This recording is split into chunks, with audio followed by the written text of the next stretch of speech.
You are listening to Jason's Billion Dollar Twist by Pocket FM. Episode 8.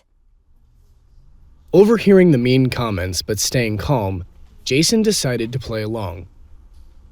You got us, he said with a casual smile. Dominic is our golden ticket to Monteverde Manor. We figured we'd tag along and see how the other half lives. Dominic, grinning, joined in. What can I say? I'm generous, sharing the luxury lifestyle with my less fortunate friends. Jules and Alyssa, full of jealousy, kept mocking Jason and his friends for enjoying the manor's privileges. Whispering to each other, they couldn't believe someone like Jason was mingling with the elite. Fueled by their resentment, they decided to cause trouble. Approaching the receptionist at the entrance, Jules and Alyssa wore concerned expressions. Alyssa started, her eyes gleaming with fake empathy. Excuse me, miss. We overheard something troubling and thought it was our duty to report it. The receptionist, slightly confused, raised an eyebrow. What seems to be the issue? Jules, with a hint of arrogance, continued condescendingly. Well, you see, we happen to know that guy over there. He pointed discreetly at Jason.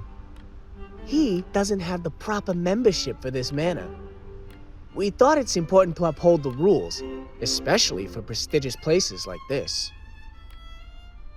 Alyssa chimed in, adding fake concern, her voice tinged with spite. Yes, exactly. We know there are different membership tiers, and we just want to ensure everything is in order. It's unfair for those with legitimate memberships if others are sneaking in.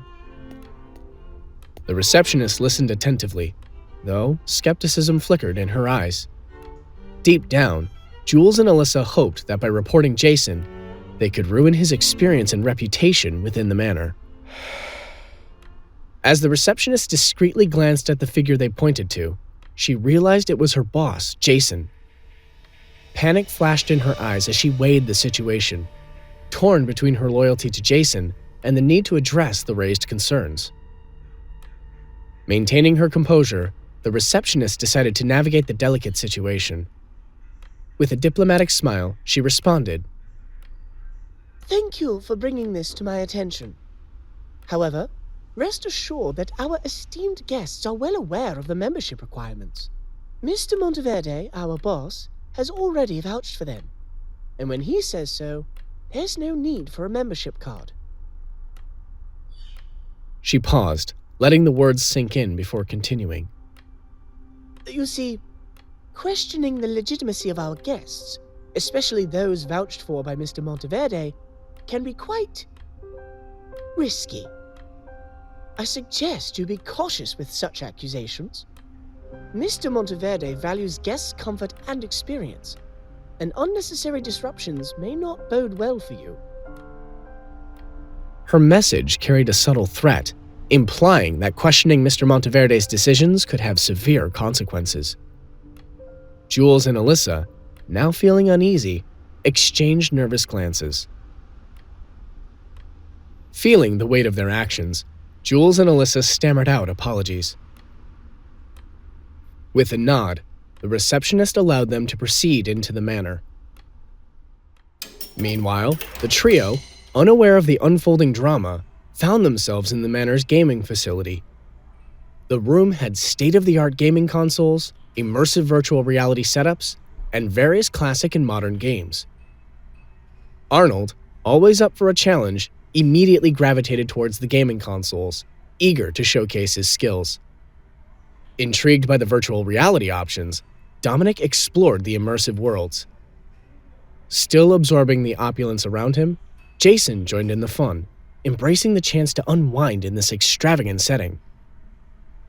Hey, Jason, come join us. You've got to try this game. It's insane. Arnold called out. Jason, with a hint of a smile, sat beside Arnold. All right. Let's see if I can keep up with the pros, he replied, grabbing a controller. Dominic, emerging from a virtual reality adventure, joined in. You guys are missing out on the virtual wonders. It felt like I was in a different world altogether. Arnold, determined to maintain his winning streak, teased Jason. Prepare yourself, Jason. This is where friendships are tested. As Jules and Alyssa walked past the crystal glass wall, they couldn't help but notice the vibrant laughter coming from the gaming facility. Peering inside, they saw Jason, Arnold, and Dominic immersed in joy, their faces illuminated by the glow of the screens. A pang of jealousy gnawed at Jules and Alyssa as they witnessed Jason's genuine happiness. Trying to hide his resentment, Jules remarked, Well, look at them. Must be nice to have everything handed to you on a silver platter. Alyssa, equally envious, nodded in agreement. The transparent glass magnified the divide between their worlds and the exclusive enjoyment within. Curiosity got the better of them. Jules and Alyssa exchanged glances, pondering, who is this Monteverde? It must be nice to be friends with him. They decided to enter the gaming area, putting on fake smiles as they approached Dominic. Jules tapped Dominic on the shoulder and said, Hey, Dominic, can you introduce us to Mr. Monteverde?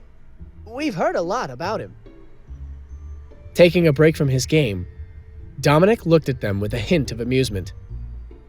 Sure, I can introduce you. But, so you know, he likes to keep things low-key. You might not even realize it's him. The trio shared smiles, understanding that Dominic and Arnold were committed to keeping Jason's identity as Mr. Monteverde a secret.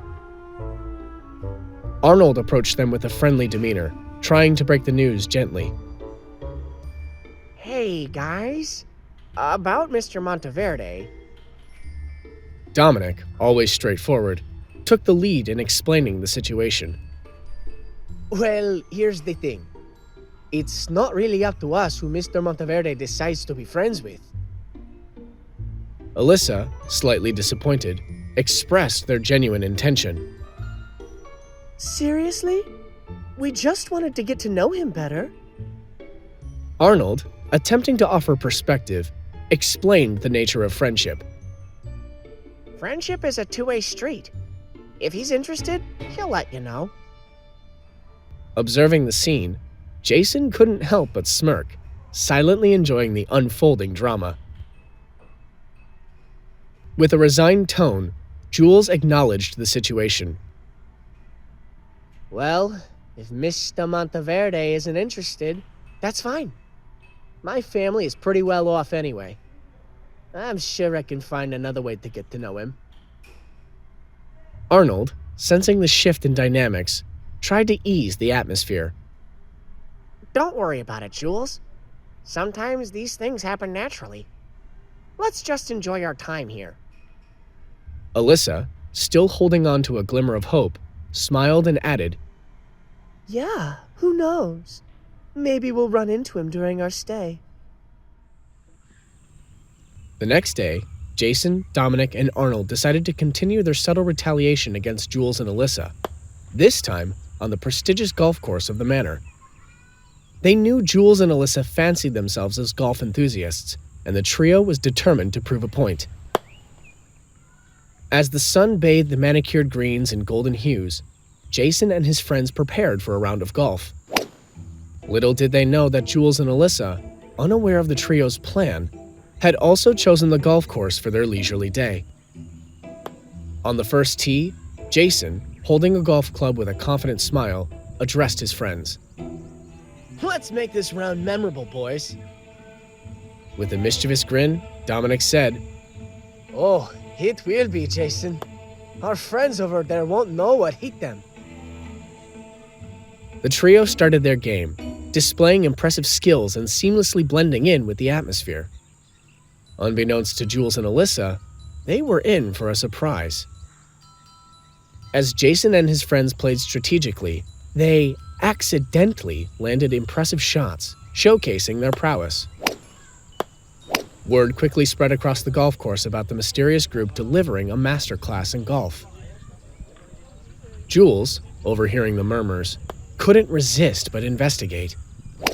As he approached the trio, He feigned casual conversation. Fancy seeing you here. Enjoying a round of golf? With a smirk, Jason said, Oh, just a casual day on the course. Care to join us? Tempted by the challenge, Jules agreed, and the groups merged for a friendly yet competitive game. Little did Jules and Alyssa know, they were stepping into a trap set by Jason and his friends. Subscribe now to find out what happens next in Jason's $1 billion twist.